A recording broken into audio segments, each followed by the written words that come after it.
Hello everyone and welcome back to my channel. So in this video, today we are going to start with chapter 1 of class 11th Financial Market Management. ये जो chapter है, it is with regard to markets and financial instrument.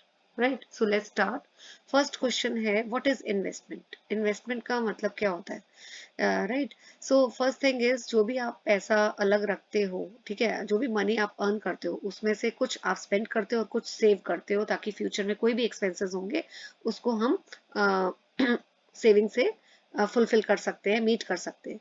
So but saving को ऐसे ही अगर हमने कुछ पैसे बचा लिए, सेव कर लिए और घर पे रखे रहे तो उसका कोई बेनिफिट नहीं मिलता, क्योंकि उसमें हमें कुछ रिटर्न नहीं मिलती। तो इसलिए बेटर क्या रहता है कि हम उन सेविंग्स को कहीं ऐसी जगह पे पैसा लगा दे ताकि हमें कुछ रिटर्न्स फ्यूचर में मिले, सो दैट वो जो सेविंग का अमाउंट है वो ग्रो करता है when we get something in return. उसी को हम बोलते हैं इन्वेस्टमेंट। अब इन्वेस्टमेंट क्यों जरूरी है? There are 3 reasons. क्योंकि एक तो हमें रिटर्न मिलता है, ठीक है, अगर हम पैसा अपना इन्वेस्ट करते हैं। आइडल रिसोर्स का मतलब है जो हमने हमारी सेविंग्स है, हम उसको कहीं इन्वेस्ट कर रहे हैं तो हमें रिटर्न मिलता है, राइट। सेकेंडली, कि जो भी हमारा गोल है, सपोज हमने कल फ्यूचर में घर खरीदना है या गाड़ी खरीदनी है, ये हमारा गोल है, तो वो गोल हम कैसे हमारा अचीव हो सकता है? With the help of money that we have saved and invested. तो अगर हमने कहीं इन्वेस्टमेंट की हुई है तो उससे हमें जो पैसा मिलेगा उससे हम अपना गोल फुलफिल कर सकते हैं। Third, to make provision for uncertainty in future. सभी को पता है कि फ्यूचर अनसर्टेन है, लाइफ में कोई भी कभी भी किसी भी टाइप की हमें जरूरत या रिक्वायरमेंट पड़ सकती है, और वो जब ऐसे हमें कोई रिक्वायरमेंट होती है तो वो रिक्वायरमेंट हम इजीली फुलफिल कर सकते हैं अगर हमने इन्वेस्टमेंट की हुई है। इसलिए बहुत जरूरी होता है कि हम पैसे को कहीं इन्वेस्ट करें। नाउ एक और रीजन है कि हमें क्यों वाइजली अपनी अमाउंट मनी इन्वेस्ट करना चाहिए, to meet the cost of inflation. ये फोर्थ रीजन है। इन्फ्लेशन क्या है? इन्फ्लेशन का मतलब होता है महंगाई, राइट। सो इन्फ्लेशन अगर पेपर में डेफिनेशन के लिए आता है तो आप ये डेफिनेशन लिखेंगे कि inflation is the rate at which cost of living increases. तो अगर आप सपोज आज आप 100 रुपीज की एक चॉकलेट लेते हैं, ठीक है, लेकिन यही चॉकलेट जो है 6 years के बाद you will not be able to purchase for 100, you will be getting it for 250 और 300। वाई? क्योंकि आपका जो कॉस्ट ऑफ लिविंग है वो बढ़ गई। कॉस्ट ऑफ लिविंग का मतलब होता है कि किस कॉस्ट पे आप गुड्स और सर्विसेज खरीद सकते हो, ठीक है। It means what it cost to buy goods and services you need to live, ठीक है। तो कॉस्ट ऑफ लिविंग मतलब कि महंगाई कितनी बढ़ गई है, सिंपल। तो बहुत जरूरी है कि जब भी हम इन्वेस्टमेंट करते हैं तो हमें दो चीजों को ध्यान में रखना है। सबसे पहले कि हमें आफ्टर टैक्स रिटर्न कितना मिलेगा, ठीक है, टैक्स देने के बाद हमारे हाथ में कितना रिटर्न आ रहा है। जहाँ अगर हम इन्वेस्ट करें तो हमें रिटर्न मिलता है, लेकिन उस रिटर्न में से भी हमें कुछ amount as a tax government को पे करना पड़ता है। तो हमें पहले देखना है कि हमें टैक्स के बाद कितना रिटर्न मिल रहा है, और ये जो हमें रिटर्न मिल रहा है it should be greater than the inflation rate.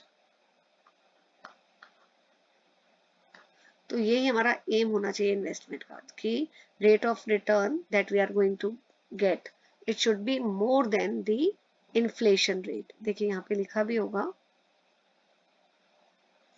It should be to provide a return above the inflation rate, right. तो इससे क्या हो जाता है, इससे ये हम लोग श्योर हो जाते हैं कि जो इन्वेस्टमेंट है it is not going to decrease in value.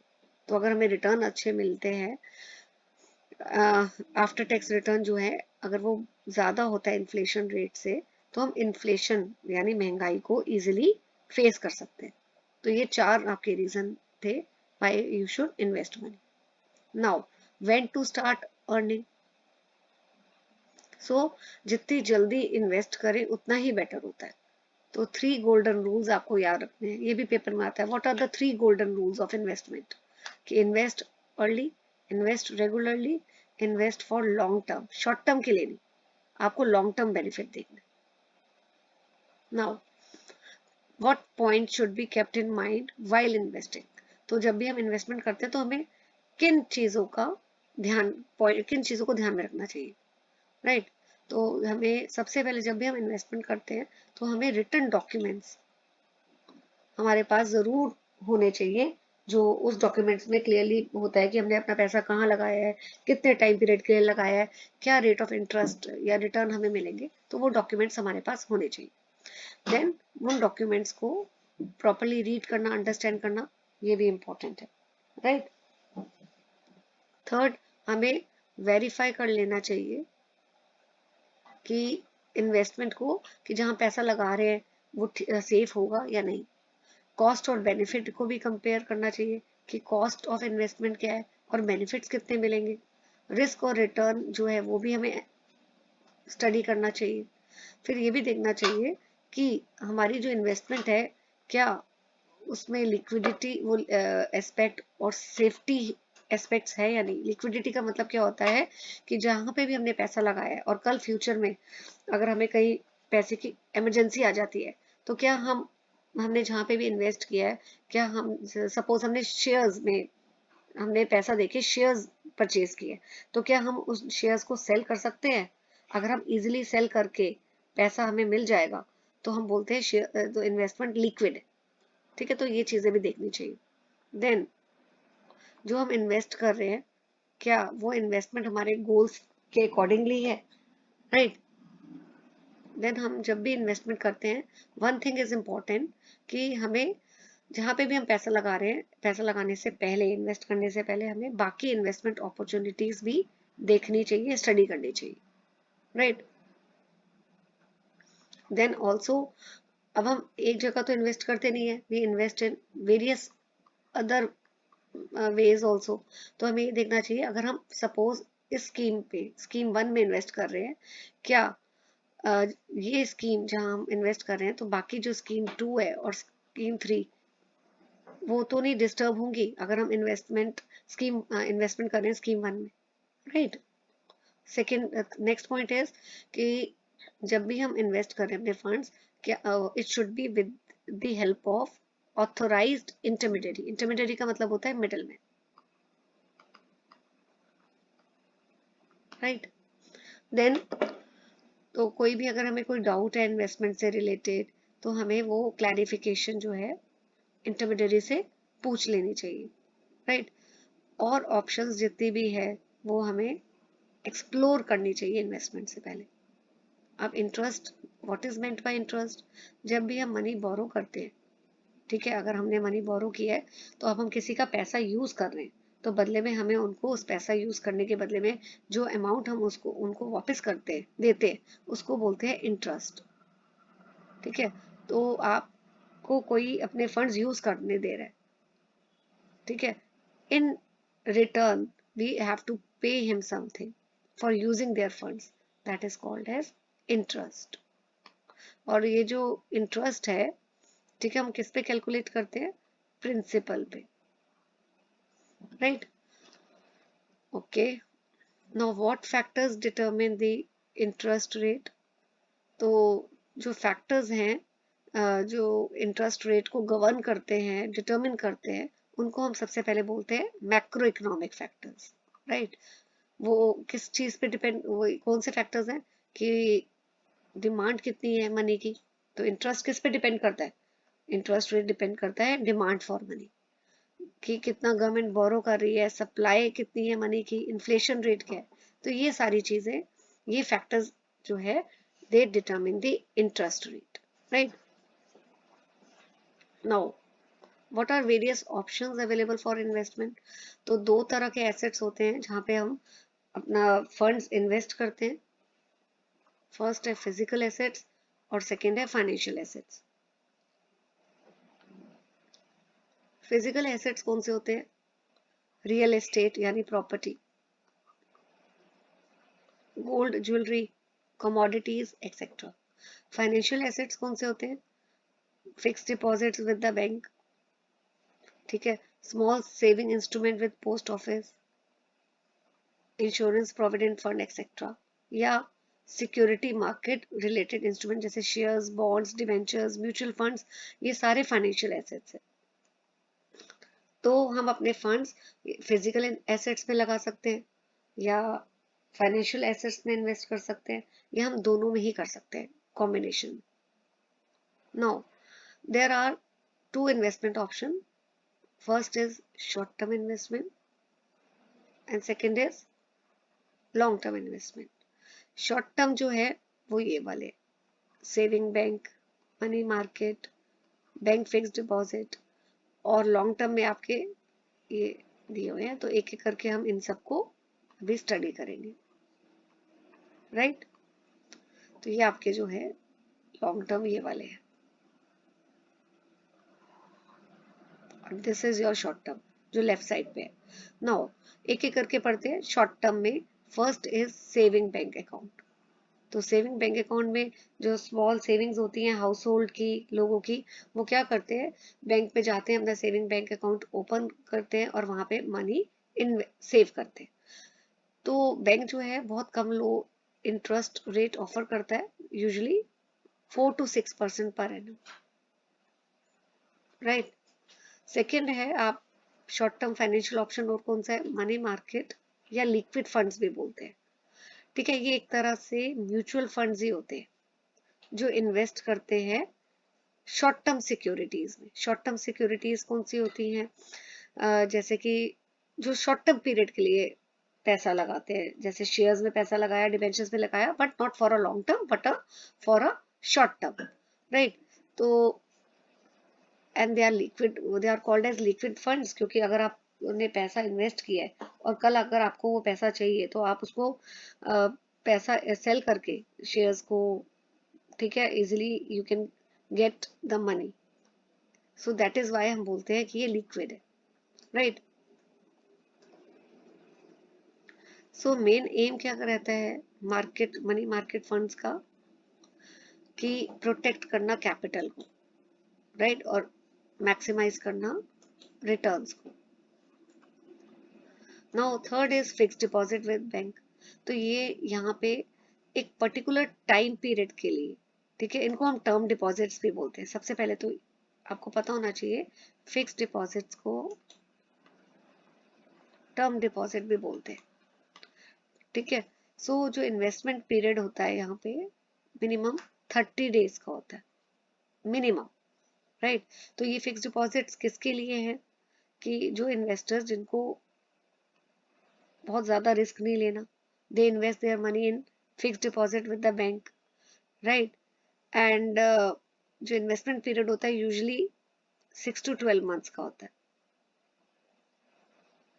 And one more thing, normally जो इंटरेस्ट होता है यहाँ पे लेस देन 6 मंथ्स के लिए, अगर आप फंड्स इन्वेस्ट कर रहे हैं, बैंक के पास रख रहे हैं फिक्स डिपॉजिट में, ठीक है, तो इंटरेस्ट अगर जो होगा वो लोअर होगा than the money market funds. तो मनी मार्केट में अगर आपने पैसा लगाया है, वो उसमें जो रिटर्न्स मिलेंगे it will be more as compare to अगर आप फिक्स डिपॉजिट में इन्वेस्ट कर रहे हैं and the time duration is less than 6 months. Now, long-term financial option, first is post office savings. तो ये मंथली इनकम स्कीम है, राइट, एंड लो रिस्क रहता है, इनमें भी रिस्क ज्यादा नहीं होता है, राइट। तो यहाँ पे जो रेट ऑफ इंटरेस्ट है 1 अप्रैल 20 से जो इंटरेस्ट रेट है it is 6.6% per annum, it is payable monthly. So minimum amount जो आप इन्वेस्ट कर सकते हो पोस्ट ऑफिस में 1000 है, और एडिशनल इन्वेस्टमेंट जो होती है वो 1500 के मल्टीपल्स में होती है। मैक्सिमम अमाउंट जो इन्वेस्ट कर सकते हैं पोस्ट ऑफिस सेविंग्स में वो है 4,50,000 अगर आप सिंगल इंडिविजुअली आप सेविंग कर रहे हो, लेकिन अगर आप किसी के साथ ज्वाइंटली सेव कर रहे हो सो इट इज 9 लाख, ये मैक्सिमम अमाउंट है, राइट। मेच्योरिटी पीरियड जो है वो 6 ईयर्स का रहता है, एंड मेच्योरिटी पे कितना बोनस मिलता है 10% का। बट अगर आप प्री मेच्योर, मतलब अगर आपने मेच्योरिटी पीरियड जो 6 ईयर्स का उससे पहले अगर आप विड्रॉ करना चाहते हो सेविंग्स, तो वो आप कर सकते हो, प्रोवाइडेड आपने मिनिमम जो है, जो आपका डिपॉजिट है, जो आपने फंड्स इन्वेस्ट किए हैं, वो it is more than 1 year old, मतलब एक मिनिमम आपने 1 साल के लिए तो आपने वहीं पे अपने सेविंग्स जो है पोस्ट ऑफिस में की हुई है। तो अगर 1 ईयर हो चुका है सेविंग्स को, तो आप प्री मेच्योर अपना, अगर आपने पैसा विड्रॉ करना है तो you can withdraw the money. ठीक है, तब मेच्योरिटी पीरियड वैसे नॉर्मली 6 ईयर्स का है, लेकिन अगर आपने वहां पे पोस्ट ऑफिस में पैसा 1 साल से ऊपर हो गया है, और अगर आपको सपोज 3rd ईयर में पैसे की जरूरत है, तो अभी मेच्योरिटी पीरियड 6 ईयर्स भी नहीं हुए, तो आप 3rd ईयर में पैसा विड्रॉ कर सकते हो, लेकिन उसमें आपको 10% बोनस नहीं मिलेगा, एंड जो भी आपको प्रिंसिपल अमाउंट होगा उसमें से भी 5% डिडक्ट हो जाएगा। ये चीजें याद रखनी।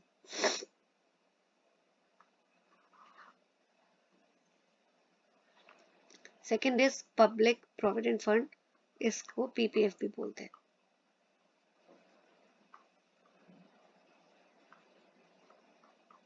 राइट। यहाँ पे 1 अप्रैल 20 ऑनवर्ड्स जो इंटरेस्ट रेट है, it is 7.5% per annum compounded yearly, right. So PPF, anybody can open PPF account, ठीक है, किसी भी नेशनलाइज बैंक में जाकर ये अकाउंट खोल सकते हैं फॉर डिपॉजिटिंग दी मनी, और टैक्स बेनिफिट भी मिलता है।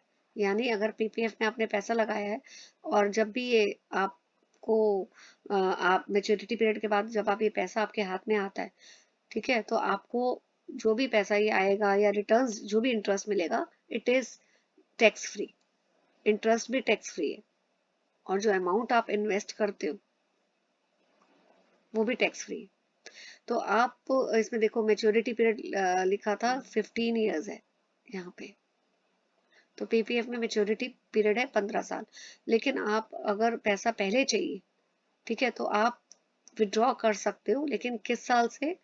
From the 7th financial year of the date of opening of the account, ठीक है। तो अगर आपने विड्रॉ करना है 15 साल से पहले, आपको पैसे की रिक्वायरमेंट है, तो आप 7th फाइनेंशियल ईयर में आप विड्रॉ कर सकते हो, और लेकिन अमाउंट ऑफ विड्रॉल पूरा नहीं होगा, it will B 50% of the balance at the credit, ठीक है, at the end of the 4th year immediately preceding the year in which amount is withdraw. ये चीज याद रखनी। देन आता है कंपनी फिक्स डिपॉजिट। अगर कोई बड़ी कंपनी है, उसको पैसे की जरूरत है, तो वो क्या करती है, वो फंड्स रेज करती है, राइट। तो ये शॉर्ट टर्म है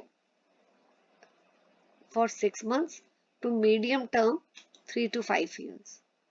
तो ये बोरिंग्स है जो कंपनी फंड्स बोरो करती है, और बदले में एक फिक्स्ड रेट ऑफ इंटरेस्ट देती है। Fixed rate of interest monthly भी पे कर सकती है, क्वार्टरली भी, सेमी एनुअली भी, और एनुअली भी, right. So rate of interest कितना होता है? 8 to 12%। Now comes bonds and debentures, I think ये 4th है, यस। बॉन्ड्स कौन इश्यू करते हैं बेटा? देखो, बॉन्ड जो है ज्यादातर ये यहाँ पे क्लियरली लिखा हुआ है, यस, सेंट्रल स्टेट गवर्नमेंट या corporations and similar institution, they sell bonds. तो अगर सेंट्रल गवर्नमेंट को या स्टेट गवर्नमेंट को अगर फंड्स की रिक्वायरमेंट्स है, तो वो बॉन्ड सेल करते हैं and raise money from the public, ठीक है। लोग इधर इनके बॉन्ड्स खरीदते हैं, और ठीक है, और इनके बॉन्ड्स ले लेते हैं, और बदले में they invest in the bond. So bond क्या है? एक तरह से कि promise to repay the principal along with fixed rate of interest on a specified date called maturity date। अब देखो, इसको समझाने के लिए मैं आपको ऐसे बता देती हूँ कि सेंट्रल गवर्नमेंट है, इसको फंड्स की जरूरत थी, इन्होंने क्या किया, बॉन्ड्स इशू किए, ठीक है, और कुछ लोगों ने यहाँ पे इन बॉन्ड्स को ले लिया, और बदले में यहाँ पे सेविंग्स अपनी सेंट्रल गवर्नमेंट को दे दी। तो अब जिनके पास ये बॉन्ड्स आया, इन लोगों के हाथों में क्या आ गया? बॉन्ड्स। तो अब सेंट्रल गवर्नमेंट एक तरह से प्रॉमिस कर रही है इन लोगों को कि इनका पैसा विद इंटरेस्ट इनको एक पर्टिकुलर टाइम डेट पे वापस कर देगी। उस डेट को बोला जाता है मेच्योरिटी डेट, डिबेंचर्स, डिबेंचर्स भी यही काम है इधर डिबेंचर्स का भी, कि जो भी इधर पैसा, डिबेंचर्स कौन इशू करता है? कंपनीज करती है, राइट। और वो भी जो अपना, जब इनको कंपनीज को पैसे की जरूरत होती है, मैं इधर लिख देती हूँ, कंपनीज जो है वो डिबेंचर्स देती है लोगों को, ठीक है, ये अपना पैसा यहाँ लगाते हैं,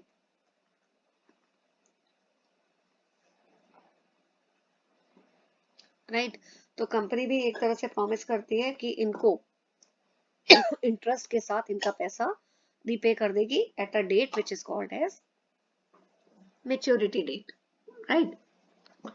तो अगर इसकी डेफिनेशन आती है तो आपको मैं हाईलाइट कर देती हूँ, sorry.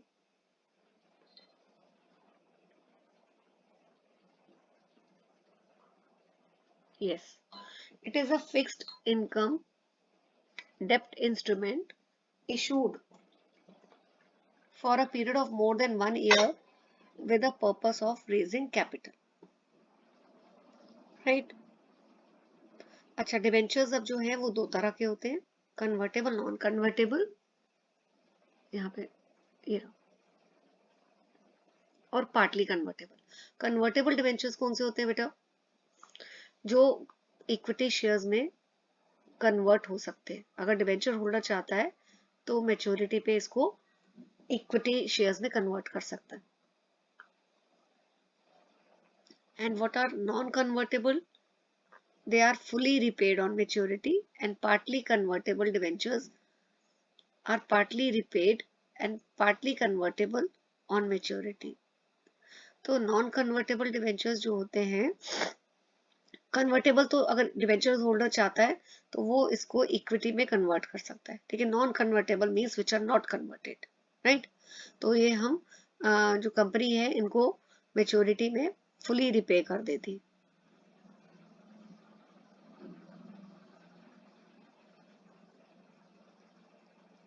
Now what are mutual funds? Mutual funds क्या होते हैं, ये देखिए। अब म्यूचुअल फंड्स, लोग जो हैं वो अपनी सेविंग्स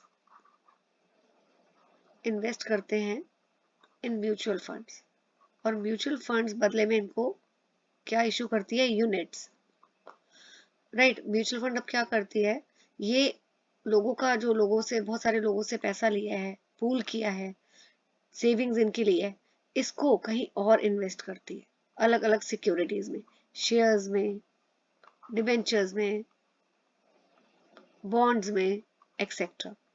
तो फायदा क्या होता है म्यूचुअल फंड्स के थ्रू पैसा इन्वेस्ट करने का? कई बारी लोग जो हैं वो डायरेक्टली पैसा इन्वेस्ट नहीं कर सकते, क्योंकि इतनी नॉलेज नहीं होती है ना, इतना टाइम होता है, राइट। तो उनके पास, देखिए यहाँ पे लिखा भी है, they are unable to invest directly because उनके पास रिसोर्सेज, टाइम या नॉलेज नहीं है। तो अगर आप म्यूचुअल फंड्स के थ्रू अपना पैसा लगवाते हो, ठीक है, तो क्या फायदा होता है? एक तो ये प्रोफेशनल होते हैं, इनको पता है कि प्रोफेशनली कैसे दूसरों के मनी को मैनेज करना है। तो वो क्या करते हैं, वो लोगों का पैसा शेयर्स, डिबेंचर्स में लगाते हैं, राइट। और बदले में क्या देते हैं लोगों को? Mutual funds units, right. So by these units are issued by fund management company. अच्छा, अब एक टर्म और है बेटा यहाँ पे, that is net asset value. अगर पेपर में आता है what is net asset value, let me rub this, यहाँ स्पेस की थोड़ी सी शॉर्टेज है।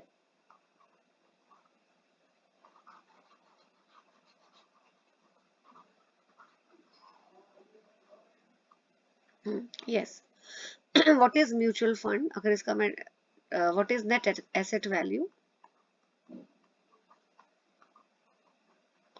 तो इसमें कैसे आप लिखोगे? It is the value of all the shares minus expenses divided by number of units. तो आप सिंपल इसको लिख सकते हो, नेट एसेट्स, नेट एसेट्स का मतलब क्या हो गया? Value of all the shares minus जितने भी एक्सपेंसेस हैं, राइट, उसको हम डिवाइड करते हैं by number of units. Now comes after this, fourth हो गया हमारा, फिफ्थ भी हो गया म्यूचुअल फंड्स, सिक्स्थ है हमारा life insurance policies. Life insurance policies एक तरह से स्ट्रिक्टली हम इन्वेस्टमेंट वो भी नहीं बोल सकते इसको, बट ये बहुत इंपॉर्टेंट टाइप ऑफ पॉलिसी है।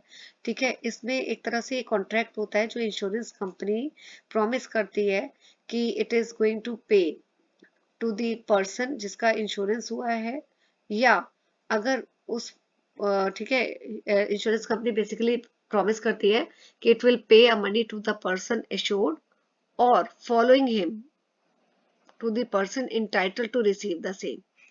तो अगर on the happening of certain event, अब इस लाइन का क्या मतलब है? इसका मतलब है कि इंश्योरेंस कंपनी, एक कॉन्ट्रैक्ट है जिसमें इंश्योरेंस कंपनी प्रॉमिस करती है कि अमाउंट वो है पर्सन को वापस कर देगी जिसने इंश्योरेंस करवाई है, या अगर वो पर्सन की डेथ हो जाती है सपोज, तो वो जो इंटाइटल्ड है पर्सन रिसीव करने का, उसको वो अमाउंट जो है पे कर देगी। अगर सपोज ए ने पॉलिसी कराई है, ठीक है, तो मेच्योरिटी पे ए को अमाउंट मिल जाएगा, लेकिन अगर ए की डेथ हो जाती है और ए ने बी का नाम एज अ नॉमिनी लिखवाया हुआ है, तो in the event of the death of A, insurance company amount किसको देगी? बी को दे देगी। बहुत तरह की पॉलिसीज होती हैं, life policies, endowment policies, annuity pension policies, then U L I P, it's a life insurance policy. ठीक है, जो इसमें कॉम्बिनेशन है risk, it has a combination of risk cover and investment. Life policies में क्या है कि लमसम अमाउंट पे किया जाता है बेनिफिशियरी को, जैसे यहाँ पे बेनिफिशियरी कौन था? बी, बी को बेनिफिशियरी बोलेंगे in the event, in the case of the death of the insured. तो अगर इंश्योर्ड की डेथ हो जाती है, ए की डेथ हो जाती है, तो बेनिफिशियरी कौन है? बी, उसको अमाउंट दे दिया जाता है। इंडोमेंट पॉलिसीज में क्या है कि periodically payment of premium and lump sum amount in the event of the death of the insured or on the death of the expiry of the policy whichever occurs earlier। तो अगर insured की death हो जाती है या अगर policy expire हो जाती है, इनमें से कुछ भी अगर whichever occurs earlier, तो पॉलिसी लम सम अमाउंट और या premiums it is paid to the person, ठीक है, beneficiary.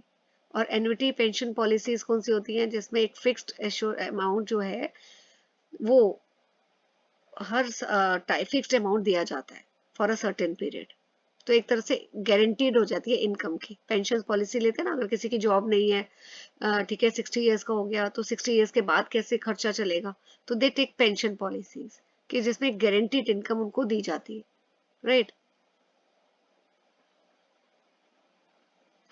So what is meant by stock exchange? यहाँ से I am going to cover this particular part of the chapter in the next video. Till then, please stay tuned to my channel. Thank you for watching the video. अगर आपने अभी channel को subscribe नहीं किया है, it is my request to hit the like button, share the content with your friends and subscribe to my channel. Thank you.